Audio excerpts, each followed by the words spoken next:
All right. So today's topic is about messaging systems. So this is a huge world of many frameworks, many platforms. You ask anyone and they have their set of, disjoint set of messaging frameworks they may have used or their favorites or maybe they have changed a lot of messaging frameworks. So it's a wide topic. And hold on.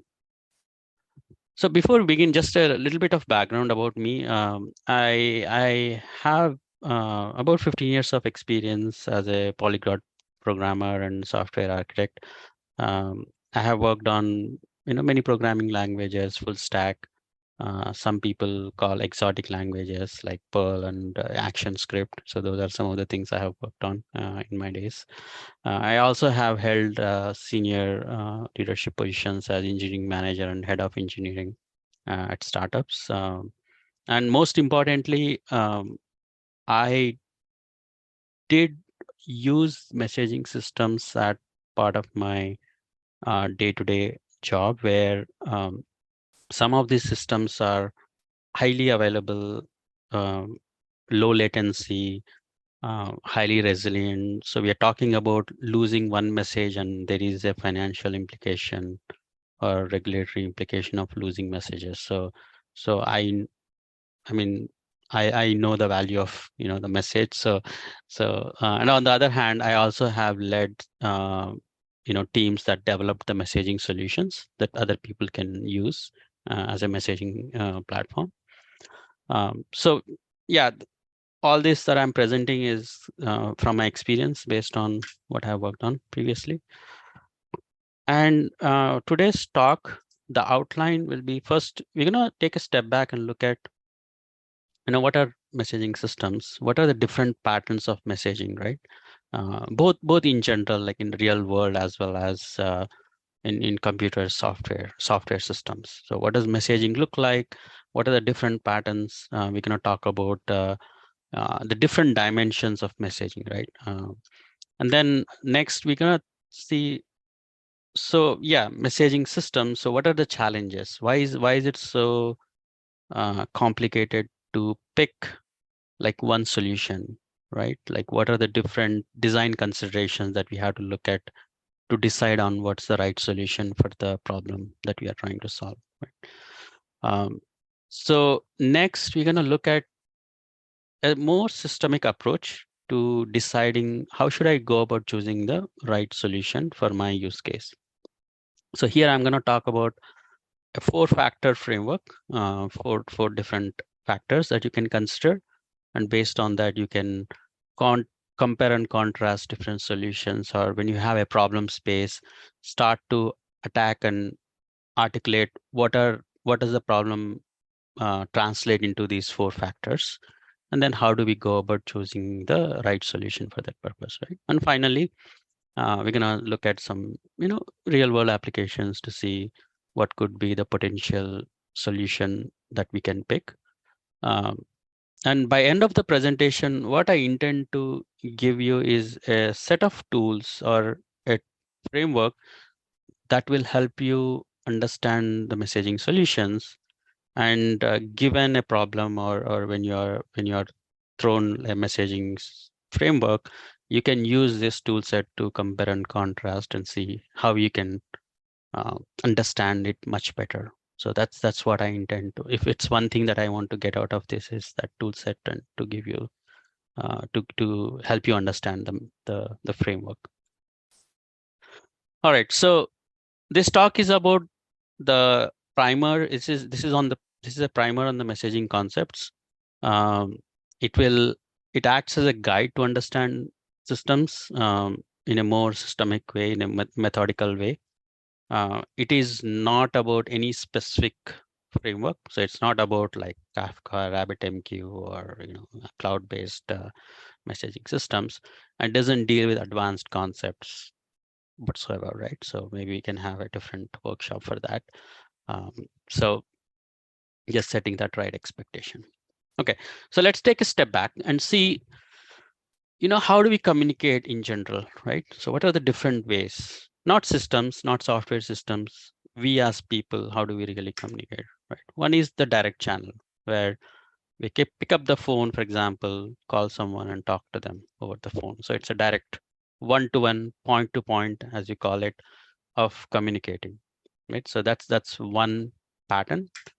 And later we're going to translate into a more system uh, design or more from a software system pattern later on. And the next one is a brokered approach, right? So when I say brokered, uh, it's not synchronous, but it's more like we are delivering that message like an email, for example, right? So we are delivering that message to a broker which sits in between, and then the recipient gets that message, uh, in a more like a asynchronous fashion. So that's a brokered one, and same thing vice versa. When somebody sends us a message, he's actually brokering that message to some third party in the middle, and then the third parties, uh, you know, third party is responsible for delivering that message. And the other approach, maybe the final one, is the broadcast, more like TV or radio, where um, the person who's broadcasting the message doesn't need to know who's interested or who's subscribed to that message, but rather it's just broadcast, and people interested in that message can subscribe, and then they can get the broadcast. So these are the primary ways of communication in general that we know of, right? There's another dimension which is kind of uh, falls into one of those mechanisms, is sync versus async, right? So synchronous is where each party has to be uh, actively involved during messaging, during the conversation, like in a phone, right? Somebody is speaking, the other party is hearing at the same time, and then the other party is responding, and then we are hearing at the same time. And asynchronous is where it's more like delegate. So we send a message or we send an email, we go about doing something else, and we can come back to see if there's a response and so on. This is more like asynchronous. Um, all right, so let's see how this translates to software systems, right? So how do software systems communicate? And obviously the answer is messaging systems. So what are messaging systems? At a very high level, in a simplistic view, is it's a technology that enables communication between different software applications. So that's a pretty simple definition, and in fact it is, right? And that could be as simple as two devices communicating with each other. Maybe it's a client communicating to a server, very simple use case, or a server communicating with the database or some other system, right? Or it could be as complex as internet, or various different devices or different channels. Think about, Wi-Fi, think about Ethernet, think about wireless, or even like different networks, subnets, and whatever. It can get as complex as it is, and even IoT, like on the edge, will also add to the complexity, where you have millions, hundreds of thousands, or millions of devices trying to communicate or send messages or events and so on. So um, now, having looked into the different patterns, right? So let's see how software systems communicate. um, if you take the direct point to point, right? So this is how the application look like when it communicate, right? So you can see the dark blue boxes are the applications, and there is an integration code in each application, which connects to other systems or which talks to other systems, try to send messages. But you can see it's getting a little bit complicated even with 6 systems, right? So every system has logic to reach out to the other party. And these can be anything, right? Like they can talk different, as so to speak, as languages. Maybe one of them is a database, the other is a client, the other is a server. Maybe it's, there are various, combinations that you can think of. So it gets pretty complicated, right? And some of the techniques are well known, like, remote procedure calls. So they're all just, point to point. In a simple scenario where, let's say, a browser talking to a server, yeah, maybe the endpoints are well defined, so it may not be a problem. But for a more you know matrix kind of situation where every system has to talk to a bunch of other systems, it gets very complicated, right? So it's not going to scale uh, for for for anything beyond a reasonable number of applications or systems, right? Then comes the brokered approach. So brokered approach is where there is a broker in the middle. It's an integration hub, and that provides connectors to each application, and applications to can connect to them, and they can communicate using those connectors, right? So the broker is responsible for receiving and relaying the messages, routing the messages to the intended recipient, right? Um, some of the things that kind of adopts this approach is, I think the well-known is enterprise service bus. Here, the pattern is more about centralizing, well, simplification via centralization. So basically, uh, you know, a system is saying, hey, I'm going to be the central hub or broker. I'll take care of all the messages, routing, relaying to the relevant party. All you have to do is just use my connectors and communicate via my connectors, right? Um, so this works fine, except that in some cases, ESB, Enterprise Service Bus, there is a bottleneck because it's a centralized system, it's not decentralized, right? Somebody's taking the ownership and responsibility of relaying it. So for example, let's say um, a new system comes in and says, hey, I support, let's say, a new protocol, and I want to communicate or part of this integration hub, right? So the challenge is the ESB has to implement that connector, and then uh, every other system before every other system can start using it, right? So there is this bottleneck of both from a process perspective as well as technology perspective. Because process perspective, think about in an organization where a team of, let's say, X number of developers is responsible for ESB. So any change, any issue with the ESB is a bottleneck for the entire system, right? And then similarly, message brokers. So this also kind of adopts the same technique where it's like you are brokering the communication with a hub, and then that's going to take care of routing and all those other things.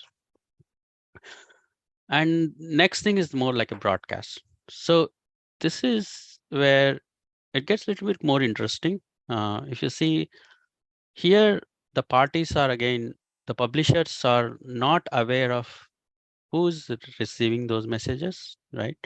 All they are doing is, I'm going to publish the message, and I'll let um, the middleware decide who receives the message, right? So you can see the subscribers here are subscribed to certain topics. So subscriber 1 is only interested in topic A, 2 A and B, and 3 is on a completely different topic C, right? So now the PubSub system is responsible of for uh, or dispatching that topic or message based on the subscription or the interest that's expressed by the subscribers, right? So let's say nobody is interested in any messages, right? So there's no need for any communication. The PubSub system can just send it to a sync, and then nobody has to receive it. But from publisher perspective, they are just publishing it, right? So this is another pattern that systems adopt.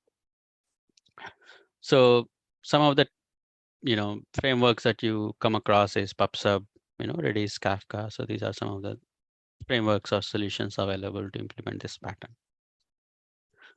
So that's some of the ways that systems communicate, right? So what options do we have, right? And obviously there's an overload of solutions. There are way too many solutions. Each one has overlapping features. So you pick any of these, and uh, probably they do the same thing or similar things. It's hard to differentiate what is the right solution. right? There are way too many, so there's overload. So how do we pick one? And even the question is, why do we have so many solutions? So I started to wonder, okay, messaging, as I said, is simply communication between two systems. So why do we have so many various solutions to begin with, right? What are the challenges that are involved when it comes to messaging? So first of all is that systems work in tandem with a variety of other systems. Like I mentioned previously, they have to talk to, let's say, databases, they have to talk to clients, they have to talk to uh, you know, uh, IoT devices, a bunch of other devices. That itself make it so complicated because every system speaks its own language, has its own protocol. They are wide varied and so on, right? So that itself make it more complex. That's not simply like, hey, one system just sends message to other and they communicate over a channel. The other challenge is distributed. Um, So distributed in terms of spatial and time. Um, like some of the like very simplest cases, yeah, take internet, right? So uh, systems can be distributed across geographies, even temporal, which means time based, which is more like, when I send a message, um, I should not assume that the other party is there listening for my message. So I cannot assume or have those assumptions in a distributed scenario. And the other thing is systems have expectations about others and assumptions about themselves. So here what it means is like the same thing I mentioned. When I send a message, I expect the other person, the other party to be listening, the other system to be listening at the same time to receive the message. So that's an expectation which is untrue in a realistic scenario. Maybe the other system is down, maybe the network is down in between. And maybe the state is different on the other side. So there's a whole bunch of considerations uh, that are untrue. So it's very hard to assume what is the state, availability, the tolerance of the systems that are in the communication, that are communicating together. And finally, the more obvious is they speak different languages. Like think about one system speaks SOAP, XML, JSON, binary, HTTP, a bunch of different protocols. IoT has its own standards, so it's a whole bunch of different uh, challenges there itself. So this is why every system has evolved to solve the problems in this space when it comes to messaging. Um, so the question is, how do I choose the right tool, right? So there are so many things to think about. So what we can think or how we can solve or deal with this situation is to look at four broad factors, right? So first of all is the guarantees around, you know, how the messages are, how the messages are delivered, right? So we'll talk more in detail. So first thing is, hey, is the message delivered at least once or at most once? So which means at least once means you can have duplicates, but it is guaranteed that the message will be delivered at least once, or at most once, which means it will only be delivered one time and no more and no less. So those are the guarantees around the distribution, the message delivery. The other thing is the distribution. So what kind of distribution are we looking at? Is it point to point? Is it PubSub, brokered, and so on? So that's the other high level factor that we can take into consideration.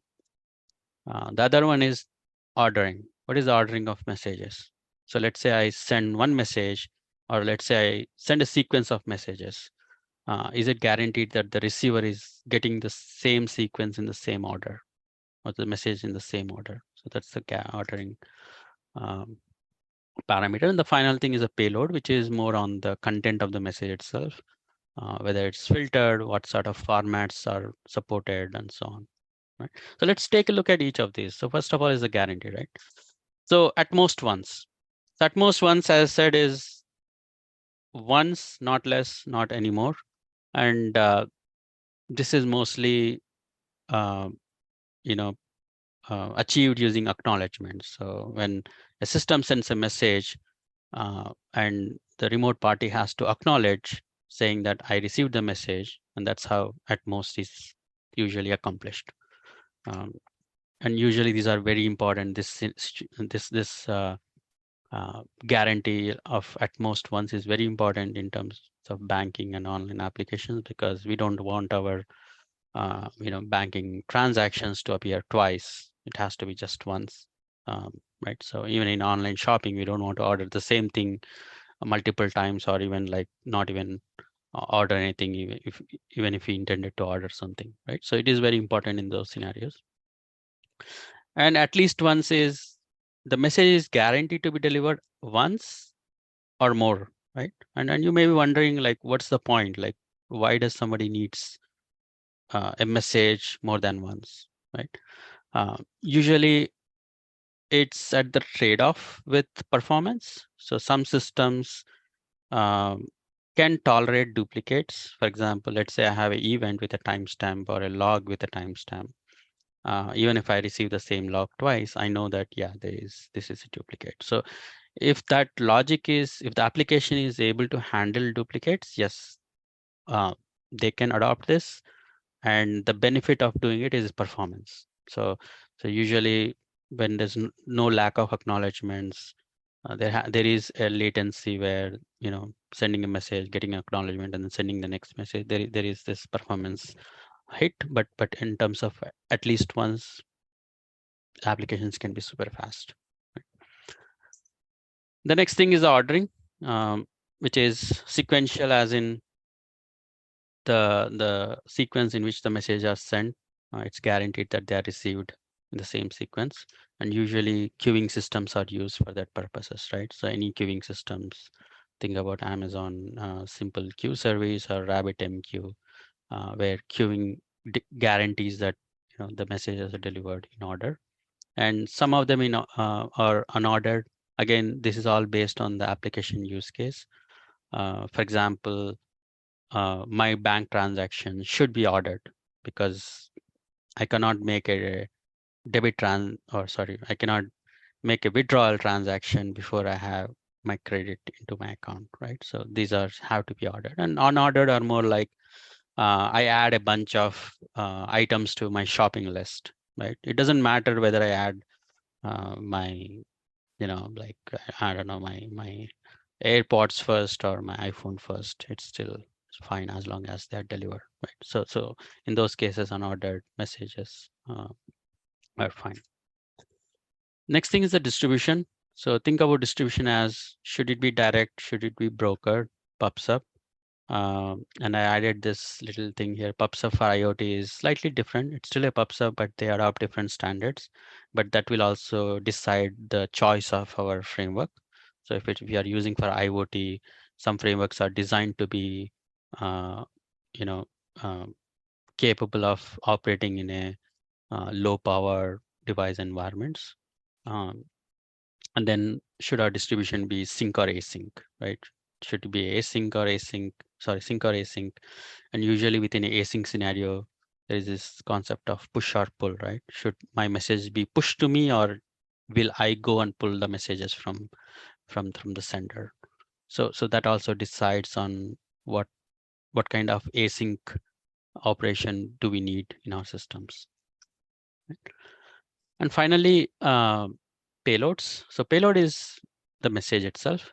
And I just want to draw a comparison between messages and events, because we hear a lot of like terminology around messages, messaging systems, or event hubs, or event streams.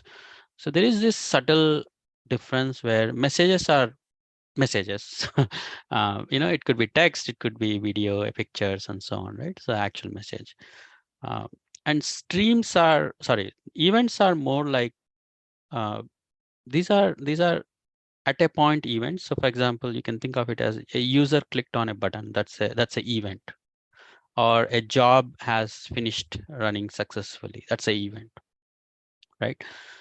Even telemetry metrics, where you want to send like a time stamped uh, a number for like how much has the application consumed in terms of CPU and all those. So there's this distinction, and some systems are built to handle events, right? Um, where they are optimized for handling event streams.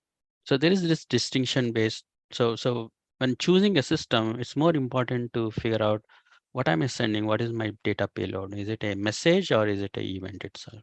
So that determines the choice of the tool itself.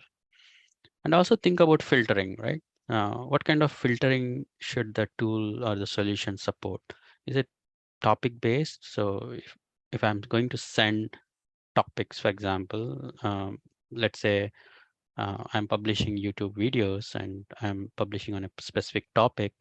Uh, so my messaging system should be able to distinguish the topics and then send it or send it to the appropriate subscribers based on the topic. So content filtering and topic filtering is other scenario. Content filtering is more than content itself. The message itself is read, not just the topic. Topic is more like a metadata on top of the message, but content itself is the actual message, right? So that's also important. And finally, the format itself. So what does the tool is like? What is the tool optimized for? Is it for JSON? Is it for binary protocols like protocol buffers, or so those kind of things as well. Some are optimized for one protocol. So those also might come into consideration. Um, so yeah, so those are the four factors, and let's see how this translates into some real world applications, right? So how do we go about choosing some? Let's talk about these four scenarios or these four parameters. So, And Suhail, yeah, go ahead. sorry, yeah.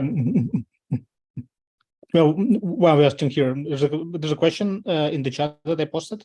Could you please check and Sure. maybe comment on that? Let me just bring back my.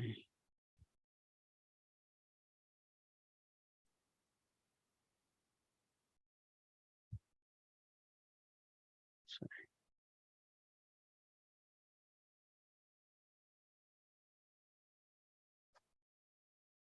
Yeah, there you go. Okay, now I see it.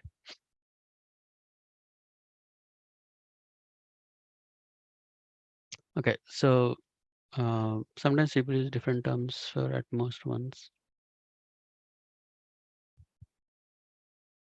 No, there is no distinction. Yeah, you're right. These are different terminologies, and you're right, Mike. I think the main idea is whether it's guaranteed to be exactly once, right? Um, and which means, I mean, there's no like that. There's no notion of not delivering a message. I think that's just out of considerations. The message has to be delivered, whatever, Okay, whether yeah, it's I see. Thank once you or for more than once. Yeah. thank you for Yeah. clarification. So yeah, exactly. Yeah. There is another question from Paul, and Paul is asking about like the distinction between messages and events. Messages, like he's linked like to think about it as human generated, whereas event like machine generated thing. How you would distinguish between these two? Sure.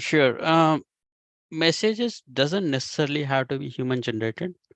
For example, I call my bank transaction as a message, right? So, uh, or let's say a stock trading, uh, you know, uh, sorry, the stock transaction is a message.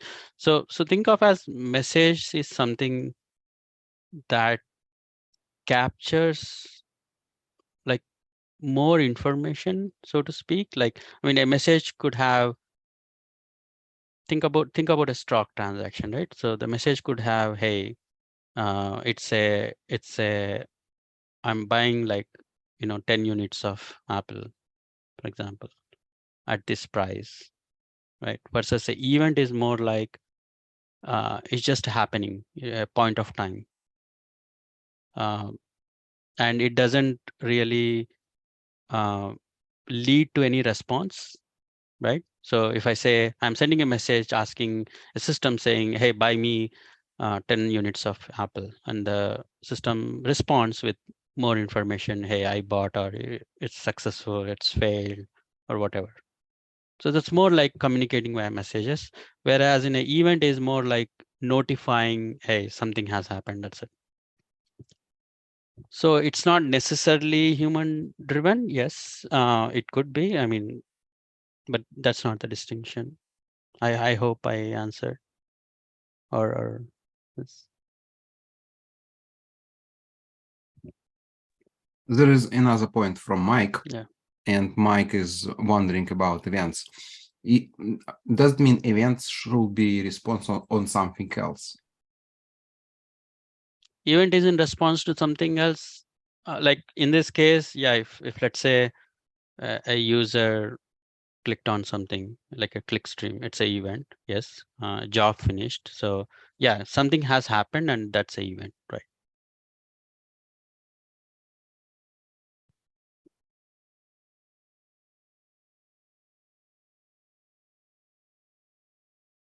What the differences? The main difference between event and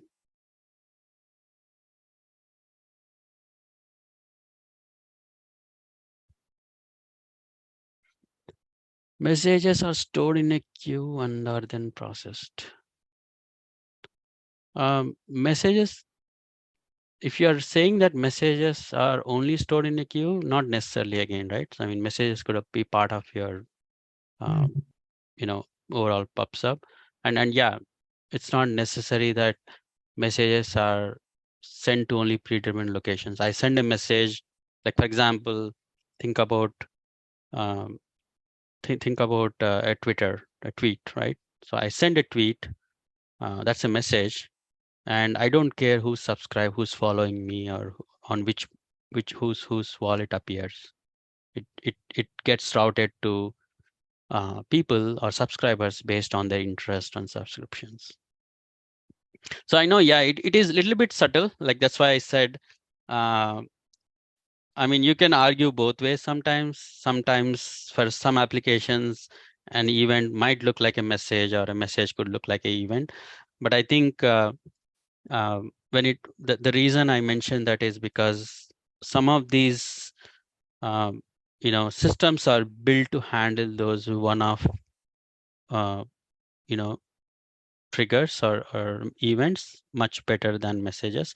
And events are mostly, like, you can think of as um, it contains very minimal amount of data, versus messages could go to hundreds of megabytes, right? Like a picture or a video could be a message, or a huge transaction in a stock trading system could be a message. In our chat, Roman is trying to clarify some example about S3 messaging and events. Like, could you share some insights, Suhail? Hold on, let me. Okay, exam I query an endpoint. Once I receive the payload, I store and send a message with the readers. Okay, S3 file ID. Okay. The processing with ETL.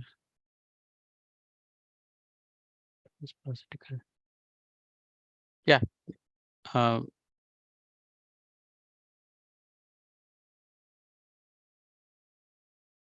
if the stock list is incapacitated.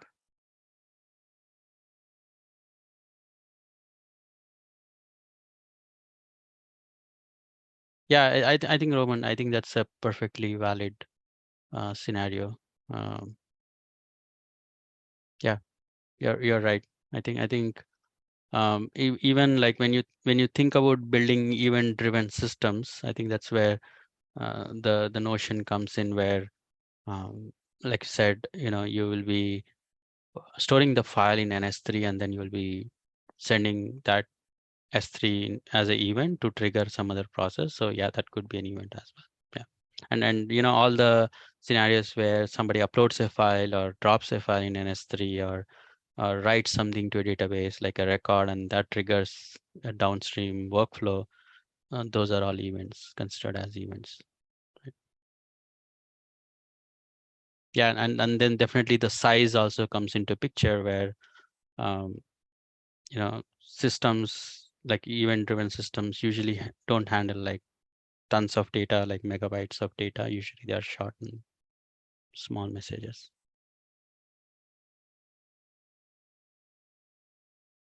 Okay, any more questions? It's a good one.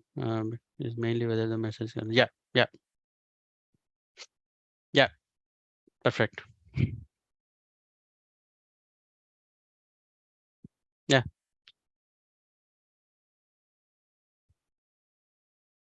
it refers to some other data. And in some cases, like I said, a user clicked on a button is an event. Just triggering just saying that this has happened. That doesn't really refer to something else, but you get the idea, right?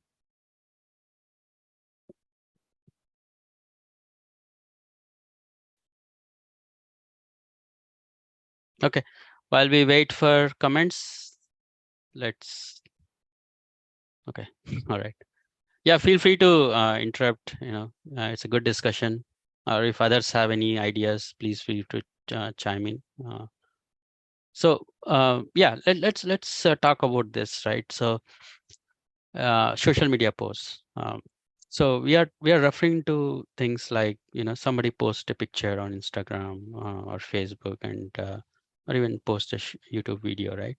Um, and the scenario is whoever is subscribed or whoever is interested in the content receives the content appears on their on their site or in their portal.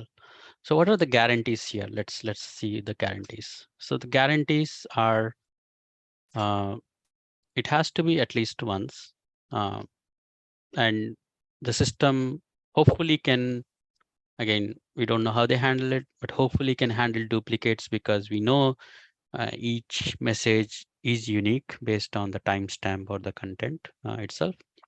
Um, the distribution has to be pub/sub. It has to be async for sure.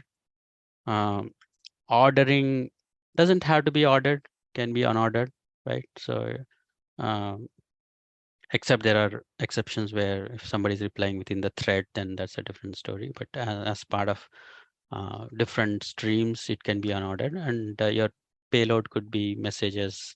It has to support filtering, and the actual content could be various forms, right?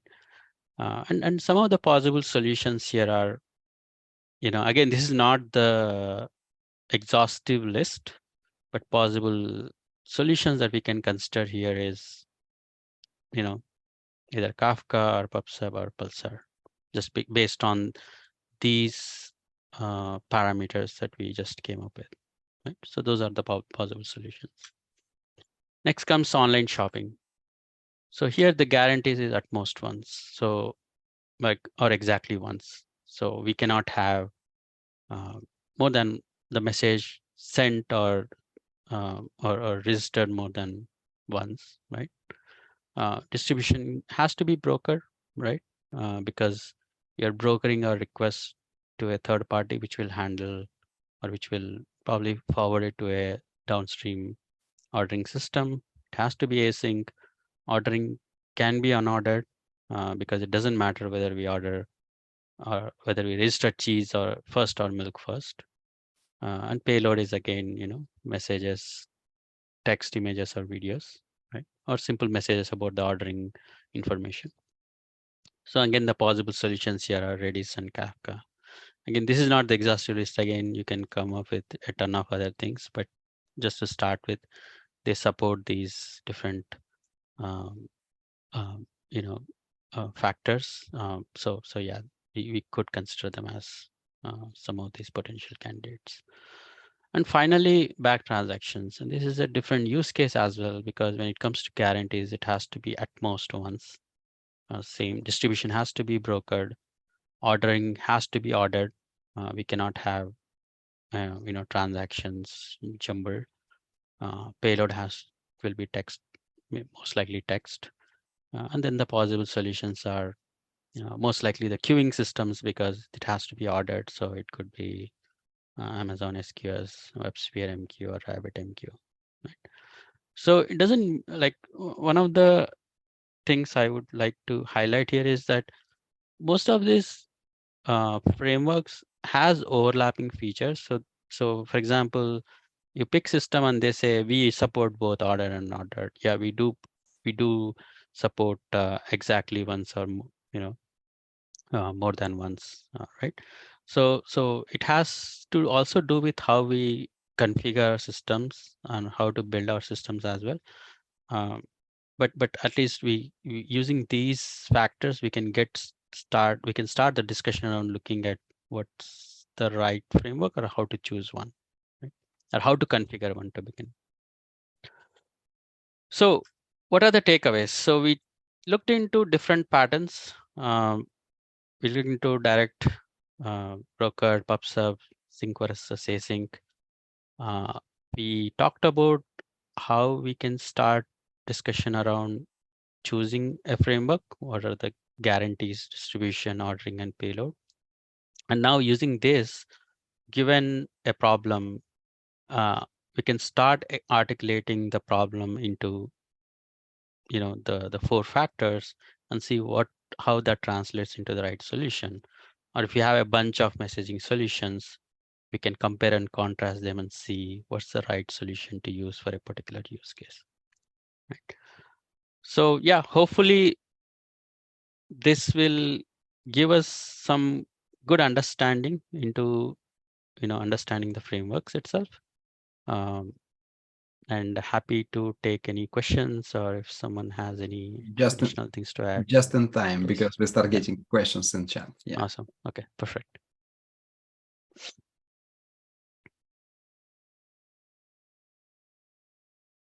Okay, that's choosing a messaging framework matter once you start thinking about scaling. Um, it does, yes, it does matter. And that's why when you look at the messaging patterns, right? I think like unless we are looking at queuing based systems, uh, where the ordering is more important, right? Um, and it's hard to scale if ordering is important, right? Because now uh, ordering is mostly based on acknowledgements, right? But yeah, how we configure or how we choose our framework, yes, it matters when we have to scale our application.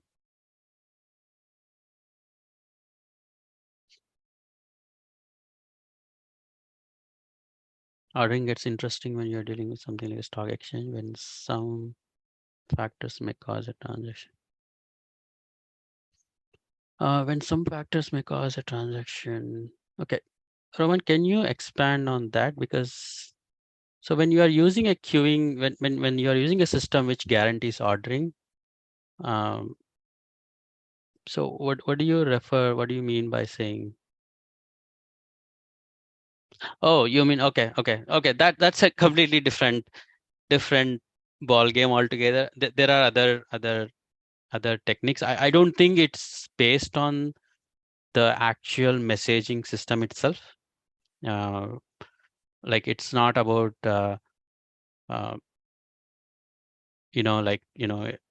you are using a messaging system, yeah, everything is flowing through, but that front running is happening using different other techniques. So yeah, that's not related to messaging itself, where the messaging system itself is guaranteeing the order.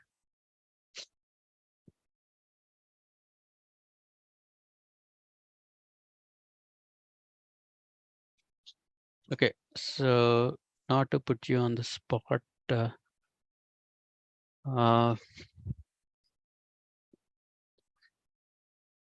and talk through the tech stack that you might choose based on. Yeah, so Brett, yeah, uh, we can. It gets a little complicated. Yeah, we could have talked about the tech stack. I just wanted to limit it to the possible solutions. I mean, just choose of the tools, the choice of the tools itself. But yeah, I mean, maybe the discussion on the tech stack could be for a different session altogether. I'm Yeah. certainly not being critical of the presentation. I appreciate it. I just didn't know if we had additional time, if that might be something that we would want to run through or not. But no Yeah, worries.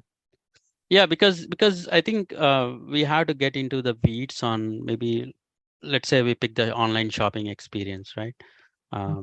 So that has to get into the choice of how the system will handle the request and how it will register it. So yeah, it gets a little bit more concrete when it comes to the choice. But yeah, if you start with something like Redis, for example, right?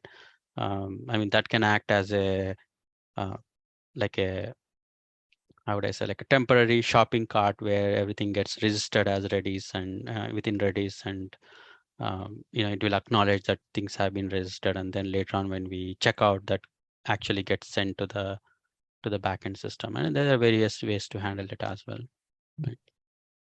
Uh, uh, yeah, so Roman said it's multiple queues. Yes, there are multiple queues. There are other techniques, maybe proprietary or not, I'm not sure, but there are ways how that's done.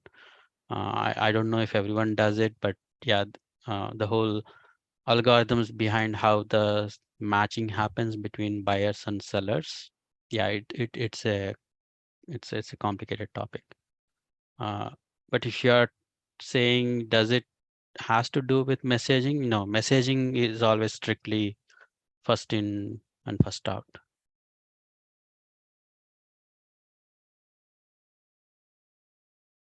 Yeah, I mean, multiple queues, yes.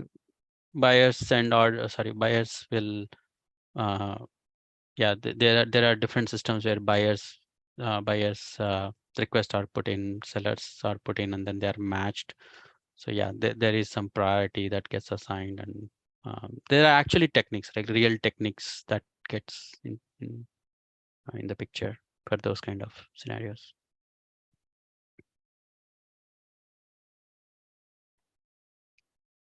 I have a question. Sure.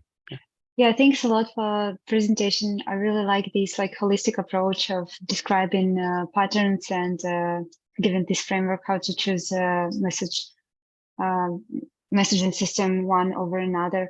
And I'm curious, it's a little bit out of topic, but maybe you can share your experience on how would you test different messaging system as a part of your infrastructure? Which approaches maybe you have used in your experience? I think And what kind yeah. of testing really matters and what we probably might kind of omit? So in my experience, things can vary at different places and different scenarios, right? So once we have established the parameters around the ordering and guarantees and all those things, right? The testing happens more at the application level. So for example, let's say my test scenario would look like, I deposited this money into my account, and I cannot take more than that from my account. So that's more like application level test case. Yes, there are we use messaging underneath, but that's the application functional level testing that we use at the application level, right?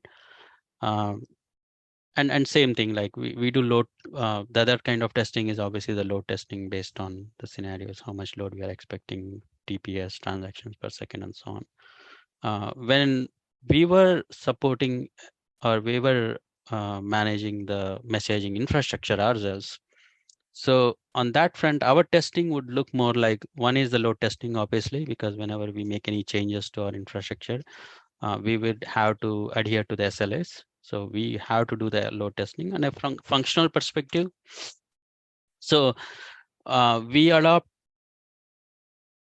more basic testing in the sense that, let's say I configured the platform to support, like for example, let's say I configure my platform to do ordered delivery, right? I test to make sure with sufficient number of messages whether things are arriving in order or not. And we will look at, based on the number of consumers, we increase the number of consumers more in a multi-threaded environment where if somebody is putting on messages, X number of consumers are reading it, and we are making sure they are all arriving it in the same order or getting consumed in the same order and so on. So that's the other level of testing we used to do when we were handling the platform itself. So yeah, two sides of things testing. So basically, we apply loading testing or performance testing if we want to test setup of our messaging system, then like batch size or whatever. Yeah. The other question, what kind of probably metrics might be useful to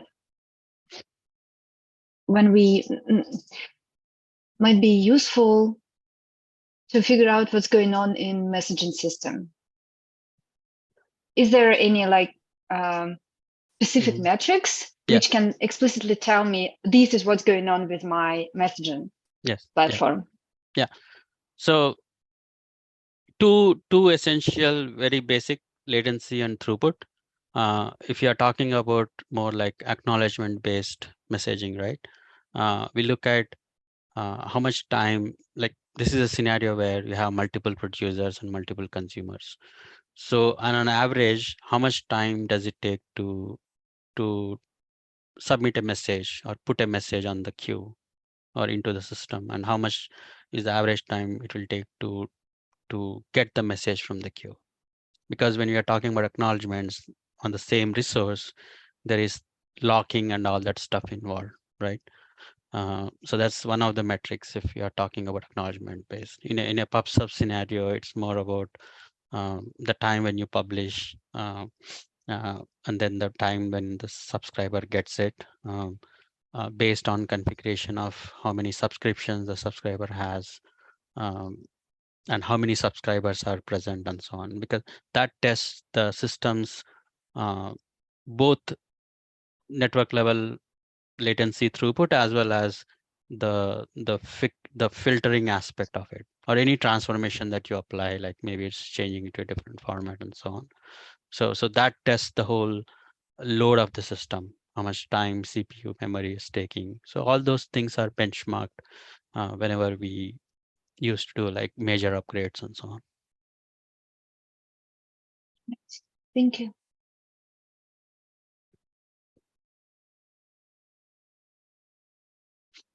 I guess we have another question in our chat. Ivan is asking about the testing question.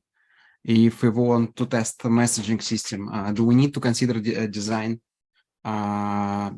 sort of test messaging or for testing only purposes? It means like it's hot topic. Messaging by itself hot topic, and testing with messaging, like it's probably even more hot. Test. Do we need to consider to design sort of test message? If you're asking whether we need to design the message itself, yes, because we need to replicate those different scenarios. Like for example, if you're talking about messages, the message, I mean, just the size of the message could be a parameter that we can tweak itself, right? If I understood the question correctly. Yes, well, I'm just, I can actually elaborate a little bit on this one. Sure. Because like usually like the system, even if it's like a test system, right? It has a subscribers like, and if we send just a message, that's might trigger some other events or some other logic that we don't want trigger now for testing purpose. And should we consider actually like these devs asking like for, hey, we're gonna design a dedicated test message that would be consumed only by our test framework or test application only. Yeah. No, you're right. I think yeah, that's the test case itself, right? That's how we can test the system as a black box, because once we have configured a set of subscribers, or maybe, like I said, filter based on the subscriptions. So a appropriate test message has to be designed in that way so that we can test or benchmark the performance against, let's say, the previous version. One small question regarding performance, as far as I'm already talking. How is it easier actually, like based on your experience, if you have like some performance tested? I found actually it's hard to define if it's a hardware issue, it's a hardware bottleneck, or it's a protocol itself. Do you have any experience or probably like some hints around this one? Yeah, I think we are getting into this whole observability space right now.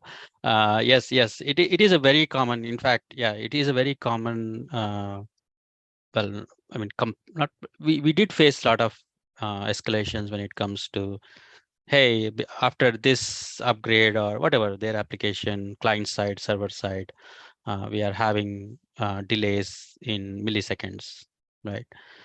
Maybe it's a storage issue because maybe it's a the server on which it's running. Maybe it's a software issue.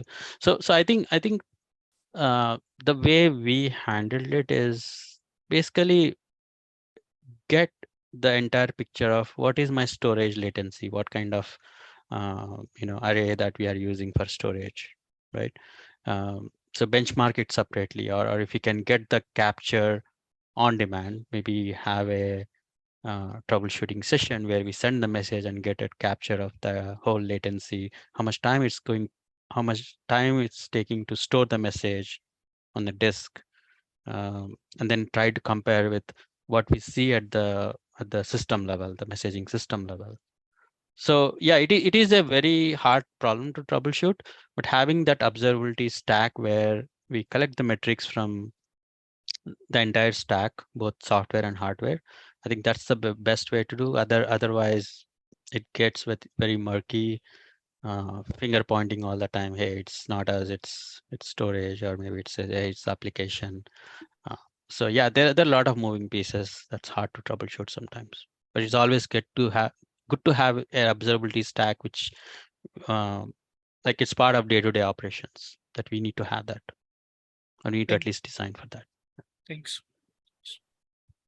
Hey, Suhail, I have a quick question for you about something you mentioned about database locking that I've run into. Can you hear me okay? Yeah, sure, I can hear you. Okay. Yeah. So here's the scenario. I've got so there's an endpoint, and it's obviously async. It receives a message from a user, and it may receive multiple messages at the same time. Mm-hmm. When it receives a message, it's going to dispatch it's going to trigger an event that will contact the database and check if a record exists in the database. And if it doesn't exist, it's going to write a record to it. And then it's going to send the response with that record to the user. And so the way that I've got it at the moment is, because I have to lock the database so that if there's another message that comes in at the same time that also needs to make a write to it, for the same thing, that there's not a conflict basically between the two, or duplication. And so at the moment, basically what I've got as a workflow is the message comes in, gets dispatched. The first query to the database is a check to see if the database is locked, in a locked state where it's being written to. And if it's not, and this item needs to be added to it, then there's a second message sent to the database to lock the database. And so my concern is between the time the first message to read is processed and the second message sent to lock it if it's needed, there is that moment in time where there's a possibility of having a conflict. And so what I'm wondering is, the infrastructure we're using is SNS. Is there an approach where you can protect the database against that situation where you have that temporal possibility of a conflict between the read and the lock? Okay, so Or is yeah, it just better to switch to a queue? no, doesn't have to be, right? Yeah, let's say you continue to use SNS. I think this is a classic pattern where I don't remember the exact term, but somebody can chime in. It's a double check lock or something. Basically, when you don't see a message, you lock it and then you check and you write it again. Right. Right. So yeah, it can be handled at a database level. I mean, unless you want to, adopt a queuing system. Probably for such use cases, yes, queuing system is a much better option because, yeah, you're locking that message on the queue. Sometimes that's much faster than doing the whole database table scan for a message or for a record and then trying to write it. So, yeah, I mean, you can still do it with SNS plus database using the double. I don't know the exact term, but I know how to perform it. So yeah, you could do that, or if you have a freedom to use a queuing system, yeah, that could be another way to do it. I guess the difficulty with it is because it's an async system, but because of the database, and as soon as you put a queue in front of it, it effectively turns into a synchronous system. Yeah. Well, not necessarily synchronous. So the producer doesn't have to wait on it, right? Yeah. The consumers, like when you are using a queuing system, it's more on you pick a message, you process the message and you commit the message, at which point the message is actually, removed from the queue. So yes, from a consumer perspective, it is kind of, it is kind of a little bit of synchronous, but from a producer, no, not really. It's still asynchronous. It's brokered, to put it that way. It's a brokered system. Okay, thank you. Yeah. All right. Cool. I guess we are out of time, Yuri. Like we are ready to discuss because topic is hot. Like, yeah. Thank you very much, like for joining today. Like and stay until right now because like as all of you know, like an NBA game began already, but you are still here. Thanks a lot, and thank you, Suhail, for sharing this amazing story. And I really love. And I really like during your presentation, I thought like I need to get slides. And why I need to get slides because I really like how you present like all of these scenarios, like phone, broadcasting, television. Like I really like because like very often like you explain messaging system, different type of messaging to junior software engineers, and it's quite challenging. Like, man, I need to learn from you. I need to get with slides. Like, and yeah, see you like around, and we need to have a walk. Yeah. Awesome. Have a good night, everyone. See you. Thanks, everyone.